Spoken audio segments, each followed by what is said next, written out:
Hey there, my friend. Steve Gamlin here. Welcome to a brand new episode of the Motivational Firewood Radio Show. I have got a very cool special guest tonight. This is my friend Jacki Vilandre.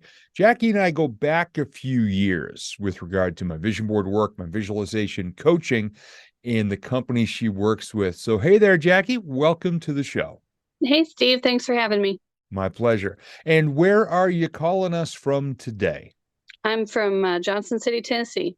Beautiful. And, I've kind of already alluded to it. How far back do we actually go between our relationship through Athena's Home Novelties? Oh, probably 6 years now. Yeah, I was thinking it was I about that, but started I'm terrible with dates and years and all that stuff. So, I started with them back in 2015 and did the first vision board workshop right away that following January. and you and I have stayed in touch this whole time. It's not just that once a year as part of the event and kind of, set it and forget it and you're off on your own. We've had a really good conversation over the years, back and forth, celebrating your wins. And if you had questions, obviously reach out and ask and do a little coaching and get through. But we had a call a couple of months ago, and it started off as just a random call. You just had a couple questions and we set it up.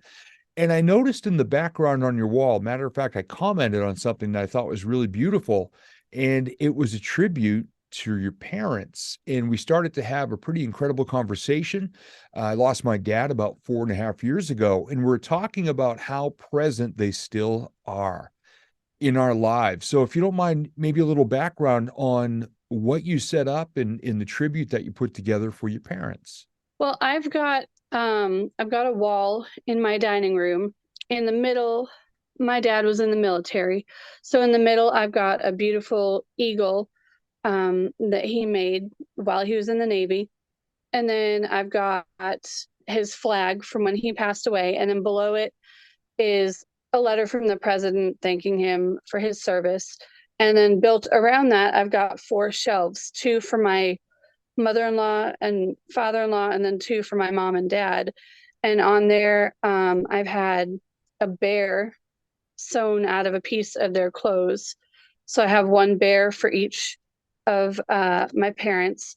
And then I've got a picture up there. And then on each shelf is something that is unique to them. Like my mom really loved Winnie the Pooh, and my dad loved model cars and beer steins, and my father-in-law was all about coffee mugs. So I've got different things up there that are individual to those people, and you look at that wall and that is completely my mom, or that's totally my dad.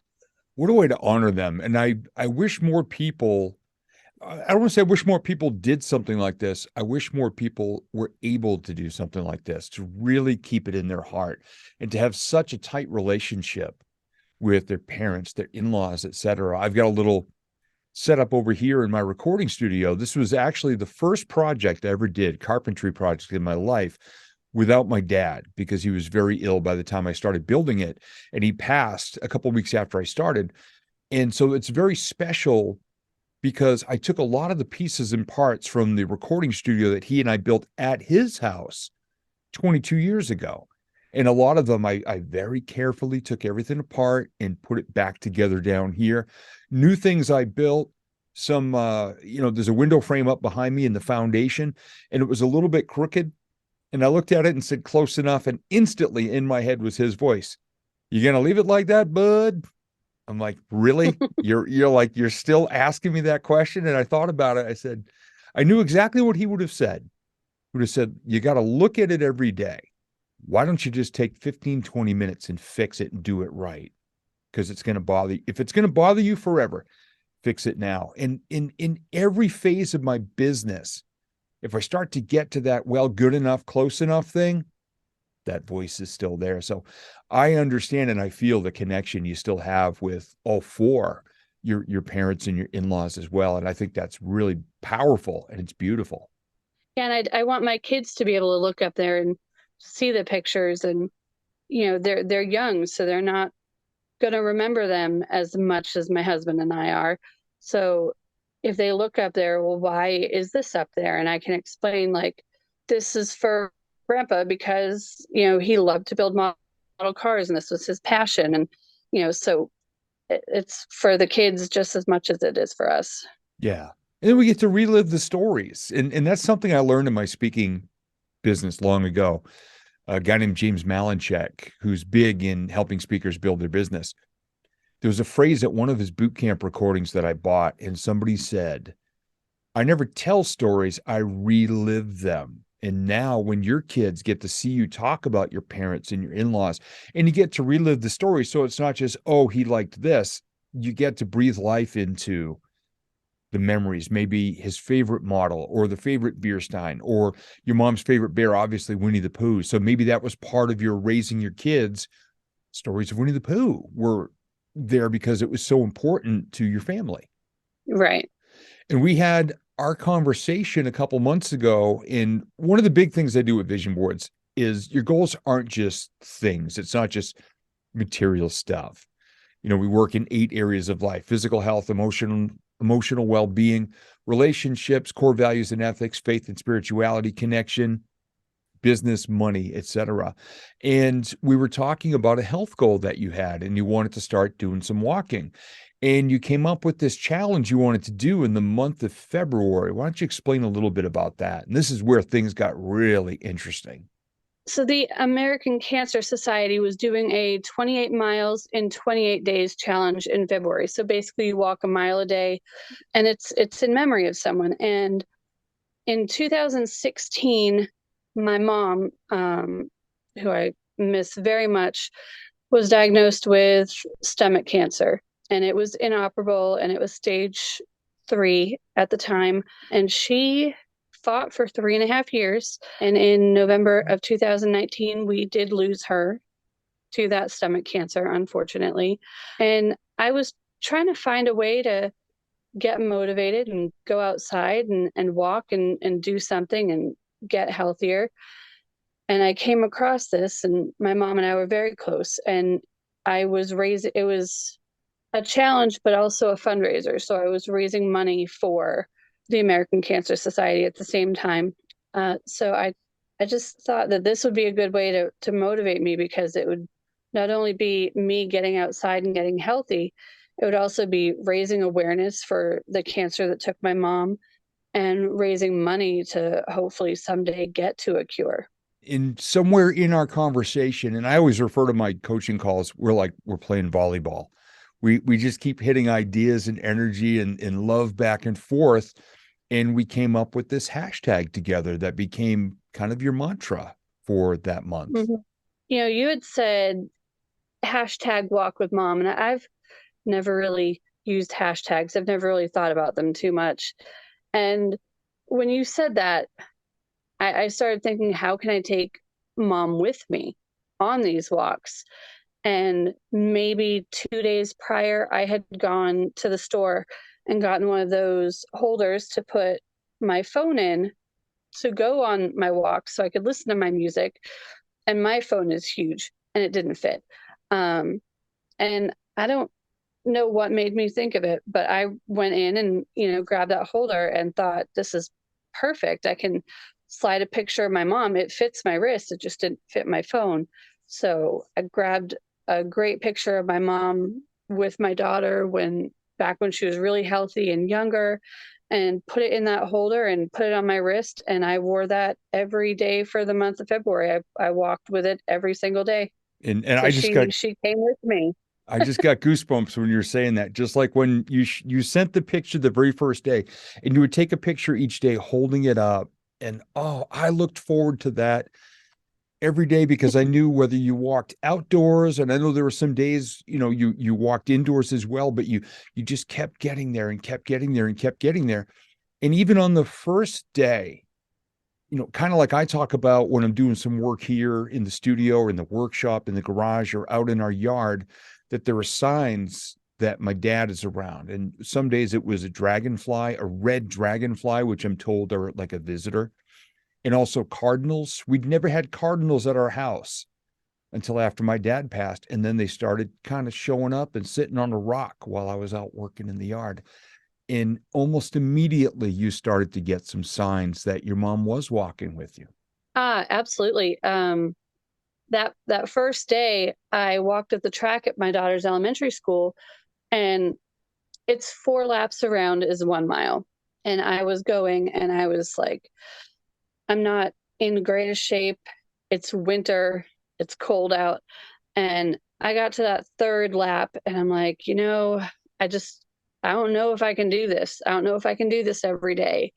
And almost immediately, a robin landed on the fence post right by me. My mom's name was Robin.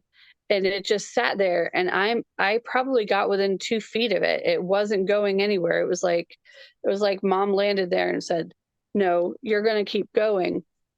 And Yeah. then I started getting those every day. The next day, it wasn't one robin. The entire field was full of robins. I have pictures. There were probably 30 or 40 robins in the middle of the field while I was walking. And a couple weeks later, it was very, very cold because Tennessee, it gets really warm and really cold, and it's springtime isn't fun here. And I was walking and I just kind of said out loud, I could really use something to push me forward. And I came around the track, and in chalk, it said slay. Just, you're going to slay this. And I was like, okay, yes, I am. I'm going to slay. So let's keep going. And I think that was the day I wound up pushing and going 2 miles, which was way outside of my comfort zone at that time. But I just kept going. And my neighborhood is really, really hilly. I live in the East Tennessee mountains. And I was walking through our neighborhood one day, and the crocus is not a flower that really grows here. And early February is really out of the realm for flowers to be popping up. But my mom had a whole yard full of crocus when I was a kid. I came around the corner, and this whole front yard was just full of blooming crocus. The whole thing was just purple. And it just made me think, wow, I've never seen a crocus in Tennessee in my life. And yet here's a full yard that looks just like my mom's. And cardinal, probably saw a cardinal every single day on every single walk. And I think the best sign that I got, you and I had a conversation a couple days prior, maybe just the day before, and you had asked me about her favorite songs. Yes. And I said, oh, she liked this song and she liked that song. And she really liked the song Will the Circle Be Unbroken, which is an old song, is an old gospel song that is not just going to pop up. And you said to me, you watch, one of those songs is going to pop up. And I think I was listening to YouTube. Oh, I was listening to TikTok or YouTube or something. And an ad popped up for a theater that's about 45 minutes away from my house. And on the very bottom, it just said, Will the Circle Be Unbroken? And I haven't Whoa. heard that song in forever. And it happens that this month they're doing a play about the life of and the music of the Carter family. And Will the Circle Be Unbroken is the name of the show. And so I'm going to go to that show. Yeah. Oh But man.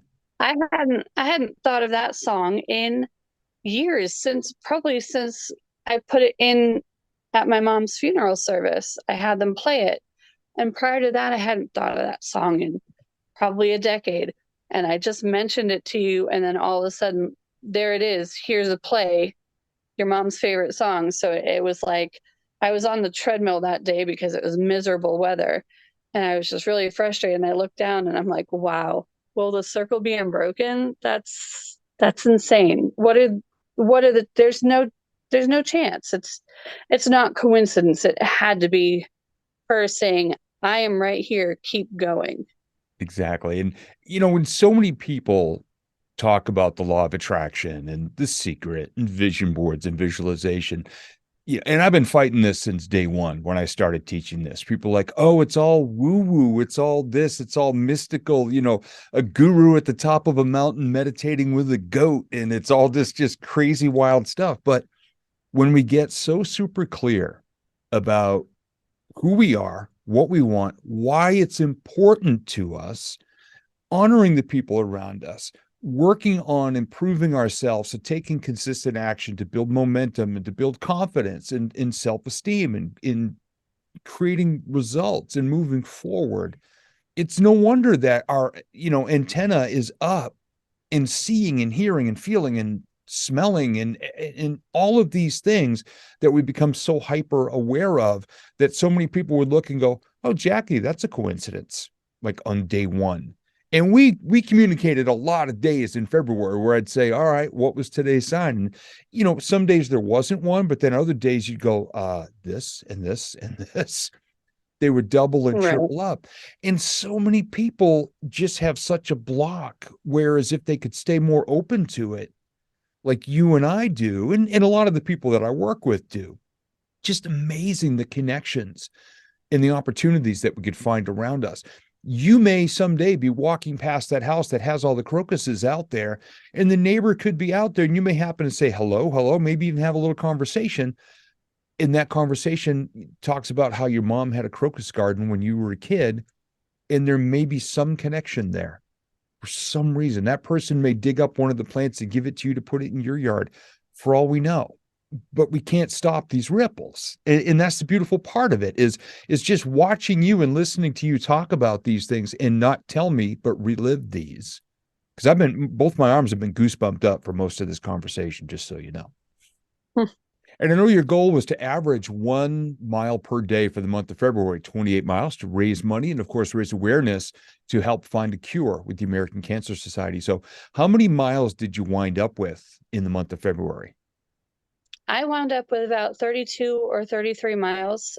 I went a little bit over a mile almost every day. Some days I went up to 3 miles, and some days I didn't quite make that mile. But overall, I met that goal of 28 and 28.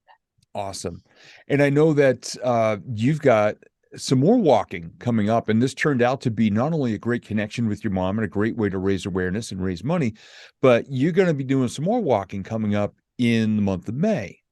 Yeah, my 10-year-old daughter does a program called Girls on the Run, which is another great program that raises awareness for bullying, and trying to just bring girls together in a positive way instead of dragging each other down.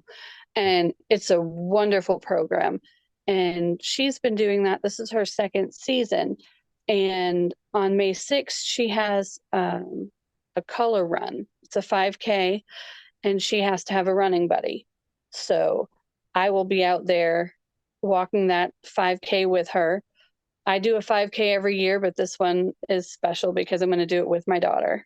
And I'm willing to bet you're going to have that beautiful armband on there with a picture of a very special lady in there walking with you. 3 generations walking together on that day. Absolutely. Awesome. Just yesterday, I was out in the backyard with Ronan, my littlest one, Mm-hmm. and 3 out of 4 of my parents and in-laws are gone.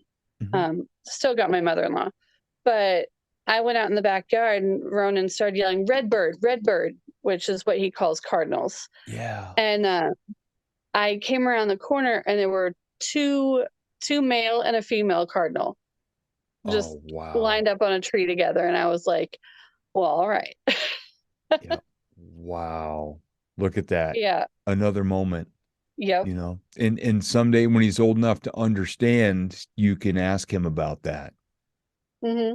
And then explain who it was, that they're Yeah. there keeping an eye on him and visiting him. And that's really cool.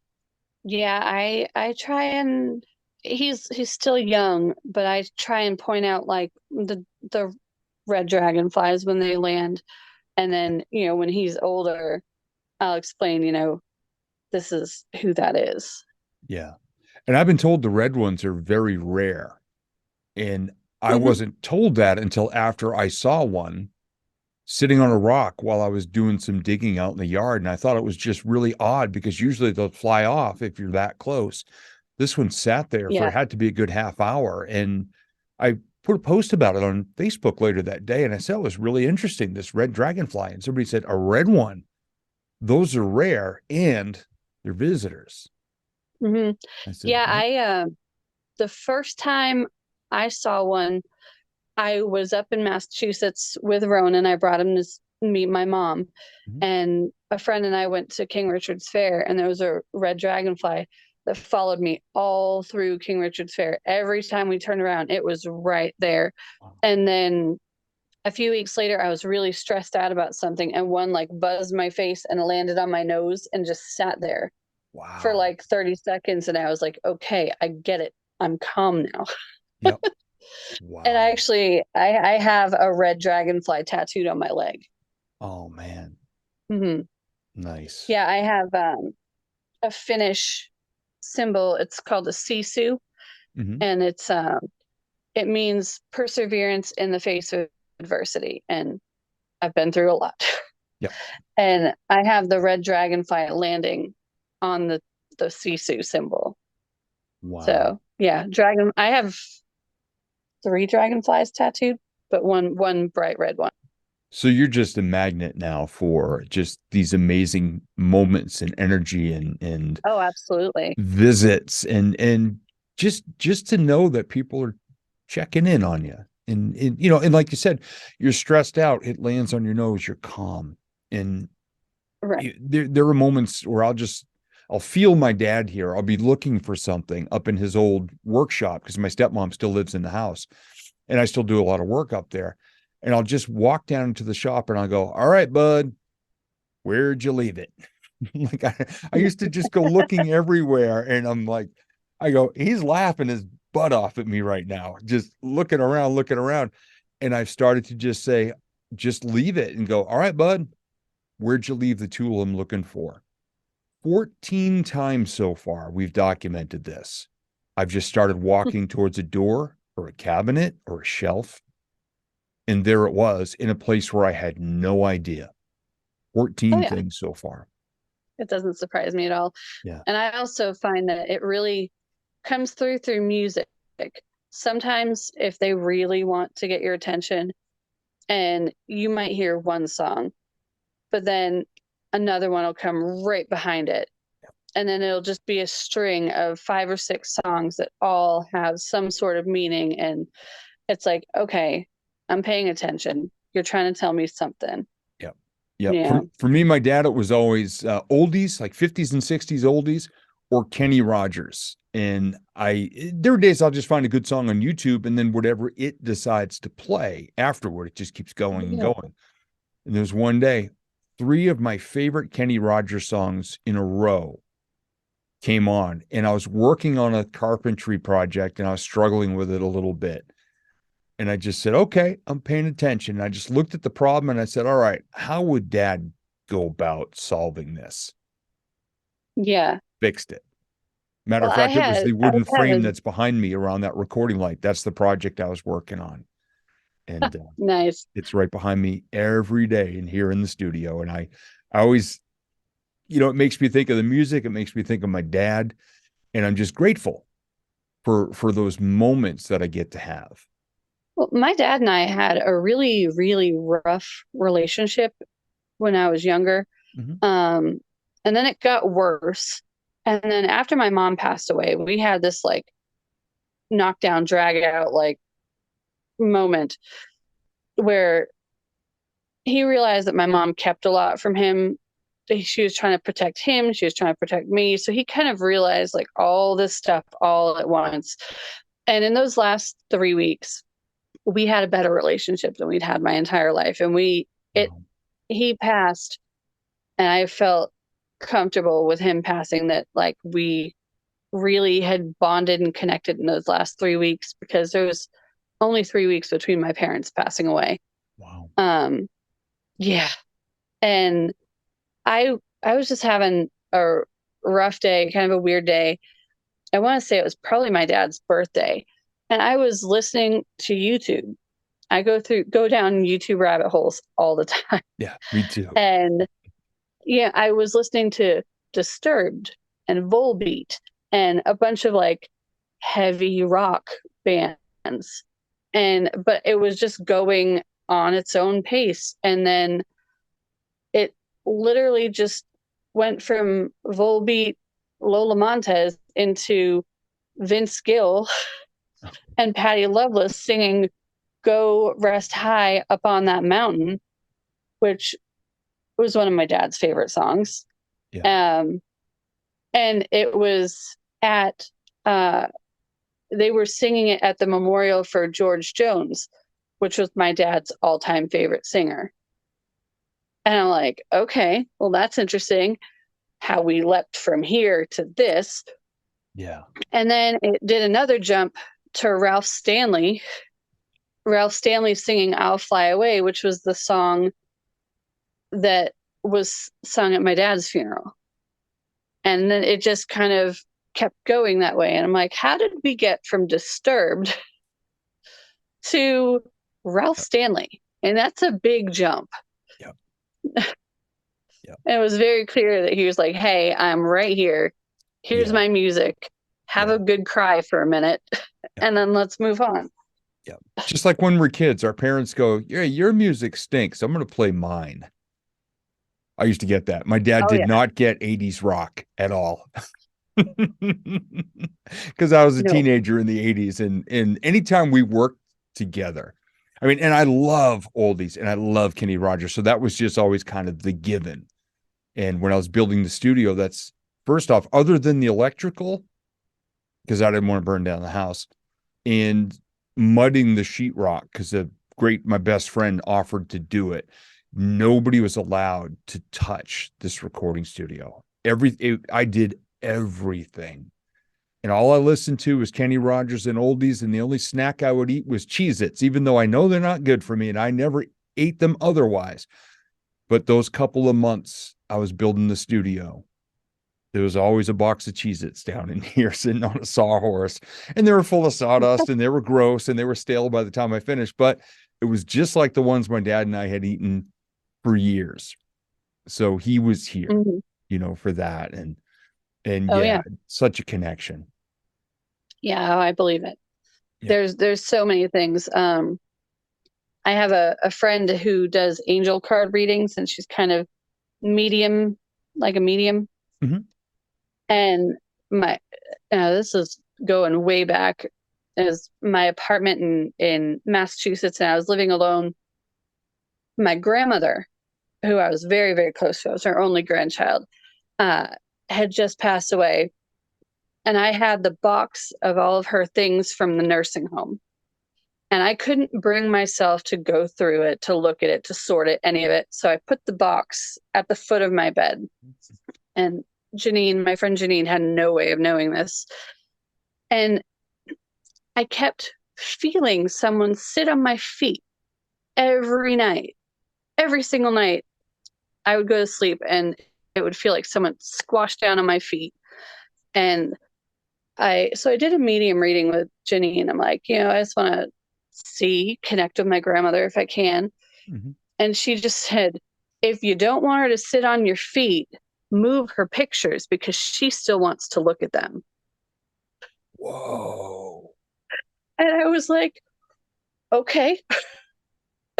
Wow. And ever since then, we've talked about it. When I feel really stressed and I'm in a place where I can't bring myself back, I always feel her sit on my feet when I'm going to sleep. Wow. And this is 15 years later. She still sits on my feet when I get really stressed out, but only when I'm really stressed out. Yeah. But yeah, if you don't want her to sit on your feet, move the box of her stuff. Okay. Oh, that's beautiful. That is absolutely beautiful. I love that. And what a gift for her to just know. Mm-hmm. Without knowing, she knew. And I just think that's great. Yeah. What a gift she gave you. And I was like, okay, I get it. It's time to put your pictures out and take your stuff out. Yeah. Wow. So now I've got, because she left me a beach house in Massachusetts, and after a while living in Oregon, I couldn't have a beach house in Massachusetts. It just didn't work. And I sold it. So now I have in my bedroom up here a shelf that is like a picture of my grandmother at the Cape and a piece of the cottage and the lamp and some of the decorations. So I have kind of what I have downstairs for my parents Yeah. up here for my grandmother, but we were very, very close. Yeah. But Yeah. yeah, I think there's always signs. There's something every day. You just have to be aware enough to recognize it. Yeah. And be open enough to not just dismiss everything as, whoa, that's a coincidence, or, oh, well, whatever, or that it's not, that there's not really a connection there. And I think that it's so much deeper than that. And I think it's a big comfort. I mean, my dad and I, we didn't, I never called him dad. It was Bud. Ever since I was 13 in Fast Times at Ridgemont High, hey, Bud. And we just called each other that. It was like aloha. It was hello and goodbye. Hey, Bud, see you, Mm-hmm. Bud. And that was it. That was our greeting and our hello and goodbye for years. And even now, every morning I come down here to the recording studio and I got our favorite picture there. I got a little note that I wrote in pencil because at the time of his funeral, the walls were just 2x4s. And I took a pencil and I wrote on the 2x4, hey, Bud, thank you for always taking the time to teach me how to use the tools. Love, Bud Jr. And I wrote the date. It was the day of or after his funeral. And I looked at it on the wall and I said, I don't want to cover that up.